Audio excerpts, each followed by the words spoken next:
L'invité de la rédaction reçoit René Mbengue Mala, c'est le porte-parole du Cité Plus, principal syndicat de la Société d'énergie et d'eau du Gabon, la SEEG, qui a entamé ce jeudi 23 janvier 2019 une grève générale sur l'ensemble du pays. René Mbengue Mala, bonjour. Bonjour, M. Malikou. Alors, une grève générale entamée sur l'ensemble du pays avec Libreville, le noyau dur qui peine à lâcher prise. Avant de parler de Libreville, une cartographie de la grève qui semble prendre du poil de la bête à l'intérieur du pays. Alors, merci M. Malikou. Ce mouvement de grève générale d'avertissement que nous menons depuis ce matin est dû seulement du simple fait de la révision du Code du travail, qui est un nouveau Code du travail qui est purement et simplement esclavagiste. Nous avons demandé d'une part au gouvernement de pouvoir nous asseoir pour discuter sur les différents amendements que nous avons proposés, c'est-à-dire les syndicats signataires, parce que la CPG, le patronat, avait également proposé la modification d'un certain nombre d'articles de ce Code du travail.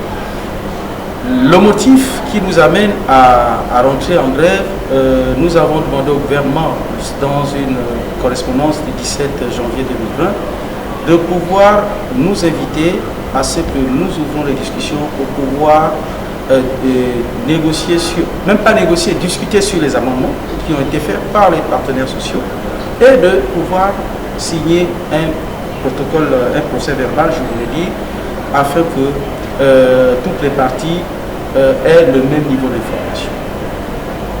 Ce préavis de grève qui a pris fin hier à 23h59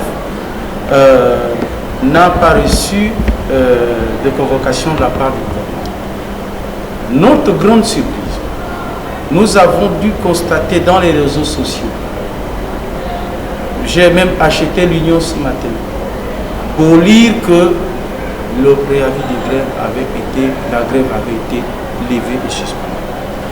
Nous avons demandé aux camarades de la Confédération gabonaise des syndicats libres et de la COSIGA, au nom de qui sont-ils allés rencontrer le ministre de l'Emploi et le Premier ministre?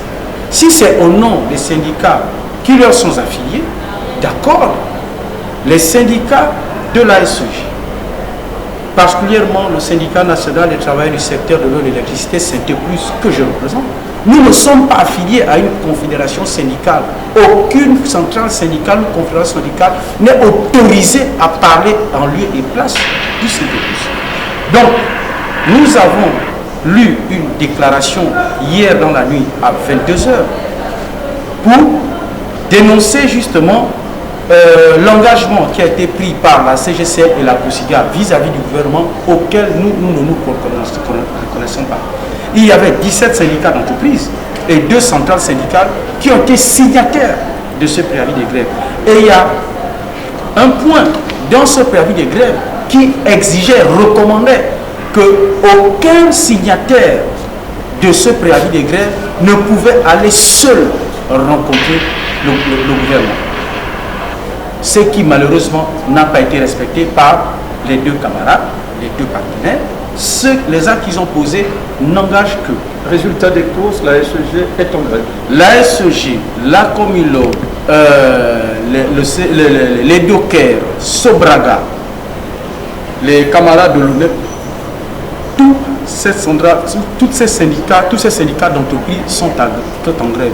C'est un ensemble de syndicats qui sont en grève. Ce n'est pas un problème propre, inhérent à la SEEG, c'est une question des travailleurs gabonais, l'ensemble des travailleurs gabonais, mais mieux de nos enfants, de nos neveux, nos petits-fils. On ne peut pas réduire le travailleur gabonais à un niveau d'esclave. Je vous prends un seul exemple. L'article 98 du Code du travail dit ceci, que le contrat de travail peut, en cours d'exécution, faire l'objet d'une modification à l'initiative de l'employeur ou du travailleur. Ça, c'est ce qu'a proposé le patronat. La proposition de modification doit être modifiée par écrit. Ça voudrait dire quoi? Que l'employeur peut décider de modifier le contrat de travail de son employé à sa guise. À sa guise. Nous avons, dans les amendements qui ont été faits, nous avons ajouté et faire l'objet d'un accord des parties. Pour modifier mon contrat de travail, on doit tomber d'accord toutes les parties. Maintenant, je vous lis l'une des parties pour lesquelles nous sommes en total désaccord et qui traduit le pur caractère esclave, qui dit, dans ce même article 98, lorsque la proposition de modification émanant de l'employeur est substantielle et qu'elle est refusée par le travailleur, le contrat de travail peut être rompu par l'employeur. Ça veut dire que si mon employeur m'invite à revoir le contrat de travail, déjà il le fait de manière unilatérale, s'il m'informe et que je refuse, c'est un licenciement. Mais c'est grave. Le code du travail que nous avons actuellement protège le salarié par le biais de l'inspecteur du travail, par le biais des délégués du personnel et des délégués syndicaux. Dans le cas d'espèce, l'inspecteur du travail sera tout simplement informé par le patronat, par l'employeur, que tel agent a été licencié parce qu'il a refusé de revoir son contrat de travail à mon initiative. Donc le préavis du quitus de l'inspection du travail comme conditionné dans l'actuel code, le verrou est sauté. Le verrou est sauté. À la limite, qu'on nous garde ce code du travail, qu'on nous le garde dans l'étape, ou à défaut, qu'on s'asseye pour ensemble discuter des amendements, parce que les partenaires sociaux, nous avons apporté des amendements. Ces deux parties, il y a les partenaires sociaux, les syndicats, et de l'autre côté, il y a le patronat.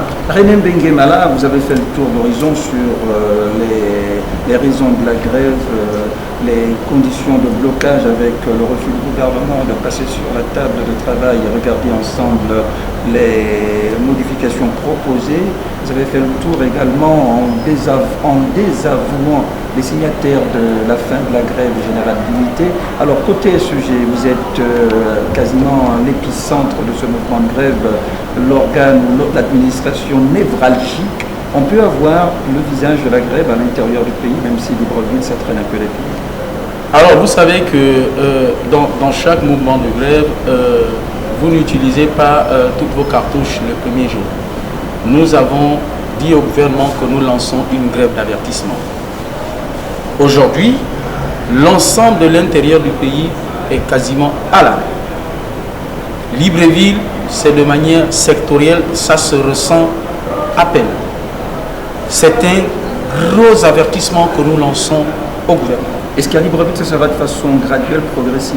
Ça ne saurait tarder. De toutes les façons, la journée d'aujourd'hui, les effets de cette grève à Libreville se feront sentir. Les pressions du patronat ne sont pas exclues. Du côté de Ndjolé, on annonce l'interpellation de l'imposage en gréviste. Alors, en Ndjolé, ça a été, je pense que une mauvaise communication. L'autorité en place à Ndjolé, qui est le préfet, a constaté justement que la SEG était fermée à Ndjolé. N'ayant pas l'information justement de ce préavis de grève, c'est qui nous étonne et nous surprend, parce que l'ensemble des Gabonais étaient informés. Quoique encore, le gouvernement, en allant signer avec la COSIGA et la CGSL, a entretenu la confusion dans l'esprit de cette grève. Ce qui peut avoir amené l'étonnement de M. le préfet de Ndjolé de voir la SEG fermée, puisque de son point de vue, de ce qui s'est dit dans les réseaux sociaux, c'est que la grève avait été levée. Donc, il a fait convoquer nos collègues. Ce qui nous a fâchés, c'est que le collègue a été emmené par la gendarmerie. Ce que nous n'avons pas accepté. Nous l'avons signifié au directeur général.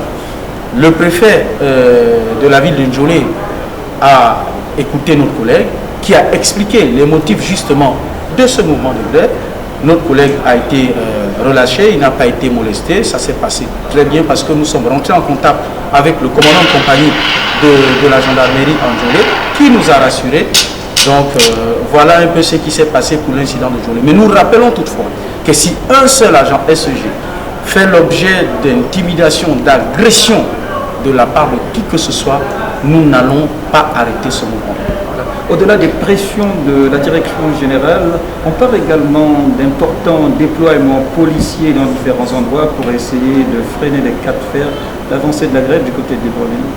Alors, il faut dire que nous sommes dans un secteur régalien de l'État.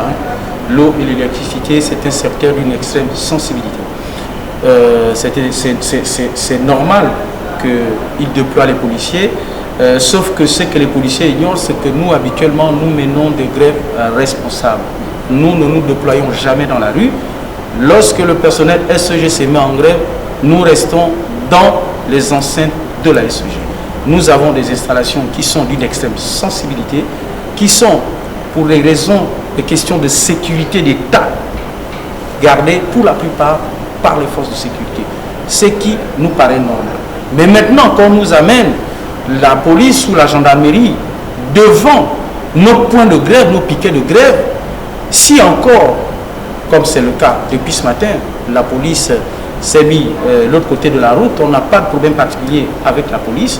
Nous également, nous n'invectivons pas la police, nous restons dans l'environnement qui est le nôtre, dans le périmètre qui est le nôtre. Nous avons nos piquets de grève en toute responsabilité. Nous, on n'a pas de dérapage, nous faisons tout de telle sorte qu'il n'y ait pas de dérapage. Maintenant, s'il y a un dérapage de la part de l'une des parties, surtout si ça relève de la SEG, nous ferons tout pour canaliser nos collègues.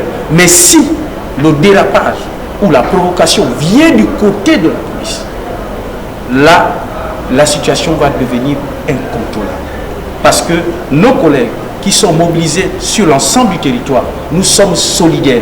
Si un seul de nos collègues est victime d'une attaque de la part des forces de l'ordre, alors qu'il observe son piquet de grève, sans aucune provocation, sans aucune destruction des biens publics, alors là, nous estimons que c'est de l'excès de zèle, c'est de l'abus d'autorité, nous allons réagir. Madame Guimbala, nous sommes quasiment arrivés au terme de cet entretien. Votre mot de la fin à cette population, regardez droit dans les yeux. Alors, nous voulons rassurer les populations gabonaises. Chers compatriotes, ce n'est nullement une volonté délibérée de pouvoir emmerder ou pénaliser les clients ou les populations que vous êtes. Le code du travail qui est en révision ne concerne pas que le personnel SEG. Ce code du travail, s'il est révisé en l'état, ne donnera même pas l'occasion à beaucoup de vos enfants qui font de longues études à pouvoir tenir dans les entreprises. Parce qu'un enfant qui a fait de longues études est un intellectuel qui n'accepte pas tout et rien. Lorsqu'il va dire non à l'employeur, avec ce code du travail qui veut être révisé là, l'employeur aura la latitude de le licencier quand et comme il veut. Le contrat du travail à durée indéterminée perd tout son sens. Nous allons tous nous retrouver quasiment dans des situations d'emploi temporaire où l'employeur pourra nous licencier comme il voudra. Il pourra nous réduire ou retirer des avantages que l'on a en sa guise sans avoir la protection de l'inspecteur du travail, des délégués du personnel qui ne seront qu'informés. Le fait aggravant, chers compatriotes, c'est que l'employeur dans le nouveau code du travail aura la latitude et la possibilité, conformément à ce code du travail, donc à la loi, si elle passe à l'Assemblée nationale, de licencier jusqu'à 49 personnes sans avoir l'avis de l'inspecteur du travail. Il va juste informer l'inspecteur du travail que je vous informe que j'ai licencié 49 agents, soit pour cause c'est un licenciement économique, ainsi de suite. Il trouvera tous les arguments qu'il voudra. Ça, nous ne l'acceptons pas. Nous voulons vous rassurer que nous ne pouvons nous battre qu'avec les armes que nous avons. Les armes que nous avons, c'est ce mot d'ordre de grève. C'est de réduire le service que nous vous offrons afin que ceux qui nous écoutent, ceux qui sont censés s'asseoir avec nous, se rendent compte qu'ils sont peut-être allés trop loin.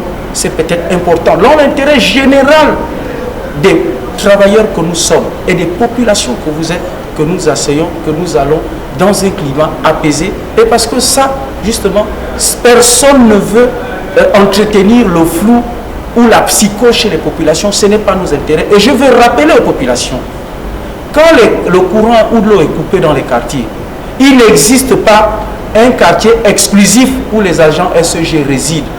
Il n'existe pas un quartier exclusif où les agents de Comiloc résident, ou les agents de Sobraga, ou les agents de la CNSS, qui tous sont en grève, ou les agents de l'ONEP. On est tous voisins dans les quartiers. Quand on va couper, nous tous nous serons coupés. Mais c'est dans l'intérêt de la République gabonaise, parce que ce code, s'il passe, il met en danger dans les 50 prochaines années, ou les 100 prochaines années, ou 10 prochaines années, la situation, la vie du travailleur gabonais. Je vous remercie. Voilà, à l'instant, c'était René Mbengue-Mala, le porte-parole du CIT+, principal syndicat de la Société d'énergie et d'eau du Gabon. C'était l'invité. Merci et au prochain numéro.